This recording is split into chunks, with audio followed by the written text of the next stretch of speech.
Students, आज हम आपकी poem the nightingale and the glowworm read करेंगे। It is written by William Cowper. ये जो पोइम है ये बहुत ही यूनिक आइडिया पर बेस्ड है और वो आइडिया है कि हमें इस दुनिया में सब इंसानों को जीने का हक देना चाहिए और सब इंसानों को इस दुनिया में जीने का हक है। फॉर इन शॉर्ट भी कह सकते हैं लिव एंड लेट लिव। यहाँ से रीड करते हैं।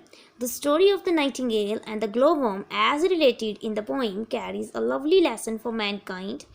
Every object of nature, living or non-living, is useful in its own way. मतलब कि दुनिया में जितनी भी चीज़ें हैं, चाहे वो निर्जीव हैं चाहे वो संजीव हैं, सब चीज़ों की अपनी अपनी इम्पोर्टेंस है। For the world to be happy and prosperous, one must learn to coexist with others in a spirit of mutual respect and understanding. और हमें हमें हर एक दूसरे इंसान की इज्जत करनी चाहिए, उसके साथ अपनी अंडरस्टैंडिंग बनाकर चलना चाहिए। How does the poet convey this idea? तो इस पोइम में पोइट ने इस आइडिया को कैसे कन्वे किया है, हम उसके बारे में रीड करेंगे। सो पोइम स्टार्ट करते हैं। A nightingale that all day long had cheered the village with his song. तो क्या कह रहा है पोएट? सबसे पहले कि एक नाइटिंगेल थी, मतलब एक बुलबुल थी, वो सारा दिन अपने गाने गाती थी और सारा दिन गाने गाकर वो विलेज वालों को, गांव वालों को अपने गानों से खुश करती थी। No yet at eve he is not suspended, और शाम होने तक भी उसकी मधुर आवाज़ बंद नहीं होती थी। Begin to feel as well as he might the keen demands of appetite. कीन डिमांड्स ऑफ एपेटाइट मतलब कि जब शाम हुई तो उसकी जैसे जैसे सारा दिन गा गा कर जो एनर्जी थी वो ख़त्म हो चुकी थी, तो उसको लगा कि उसे अब भूख लगी है। When looking eagerly around, he spied far off upon the ground. अब वो इधर उधर देखने लगी तो उसने कहीं दूर ग्राउंड पे कुछ देखा। और something shining in the dark, कि रात के अंधेरे में, मतलब शाम हो चुकी थी, संध्या का समय था, उस इवनिंग आवर में, शाम के समय में उसे ज़मीन पर कुछ चमकता हुआ दिखाई दिया। And knew the glowworm by spark. Spark मतलब रोशनी, और उसको ये पता लग गया कि ये क्या है, एक ग्लोवर्म है, मीन्स टू से एक जुगनू है, क्योंकि जुगनू रात में चमकते हैं। सो स्टूपिंग डाउन, स्टूपिंग मतलब झुकना, from hawthorn top, So stooping down from Hathorn top, he thought to put him in his crop. तो स्टूपिंग डाउन झुकना, फ्रॉम हैथरन टॉप मतलब जो कांटेदार झाड़ियों पर वो बैठी हुई थी, मीन्स टू से कि जहाँ पर वो बैठी थी और नीचे जिन झाड़ियों में वो जुगनू घूम रहा था, और वो जुगनू कहाँ घूम रहा था, उन कांटेदार झाड़ियों में घूम रहा था। उसने क्या सोचा उस नाइटिंगेल ने कि मैं इस ग्लोवर्म को खा जाती हूँ और इसे अपना अनाज बना लेती हूँ। The worm aware of his intent, intent मतलब इरादा, तो वो जो ग्लोवर्म था उसको उस नाइटिंगेल की इरादे के बारे में, उस नाइटिंगेल की इच्छा के बारे में पता चल गया।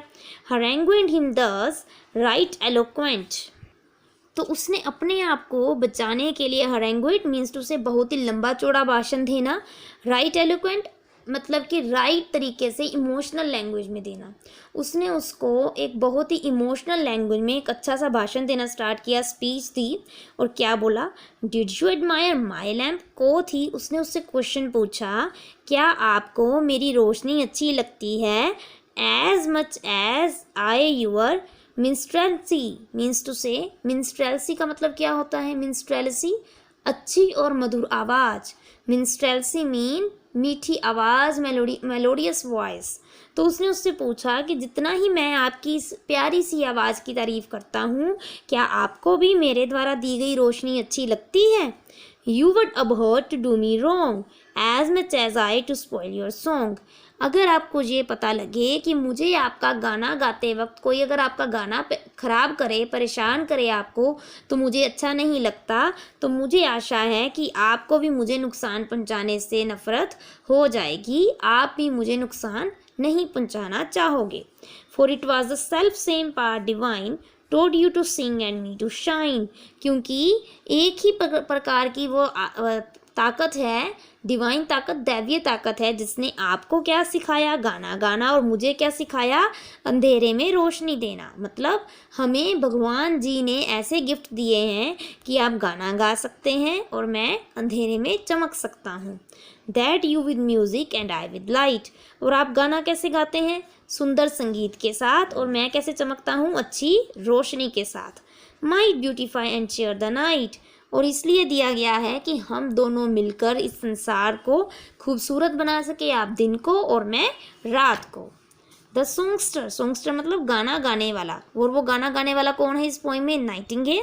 The Nightingale heard his short oration, उसने उसके छोटा सा प्यारा सा भाषण सुना, एंड वार्बलिंग आउट हिज अप्रोवेशन, और उसने क्या किया, उसको मीन्स टू से बार्बलिंग बोला है ना यहाँ पे, एंड बार्बलिंग आउट हिज अप्रोवेशन, बार्बलिंग मतलब गाना गाते हुए, अप्रोवेशन मतलब उसकी बात में हाँ मिलाना।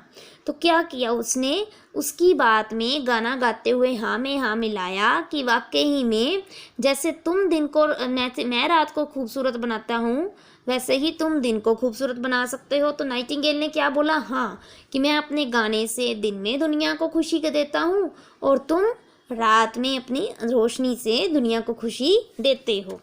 रिलीज हिम, तो उसने उसको छोड़ दिया, मीन्स टू से नाइटिंगेल ने उस ग्लोवॉर्म को छोड़ दिया।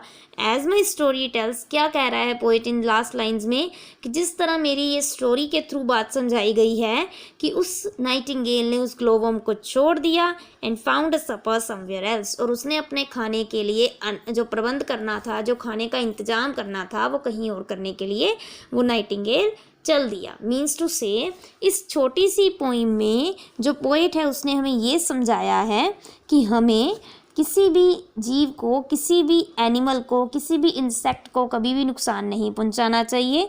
हर एक को भगवान जी ने बनाया है, हर एक की अपनी लाइफ है, हर एक की अपनी इम्पोर्टेंस है। अगर हम ये सोचें कि मैं बड़ा हूँ और ये छोटा है तो इसका कोई फ़ायदा नहीं है, तो हम गलत सोचते हैं, क्योंकि भगवान जी ने सबको एक स्पेशल टैलेंट के साथ जन्म दिया है।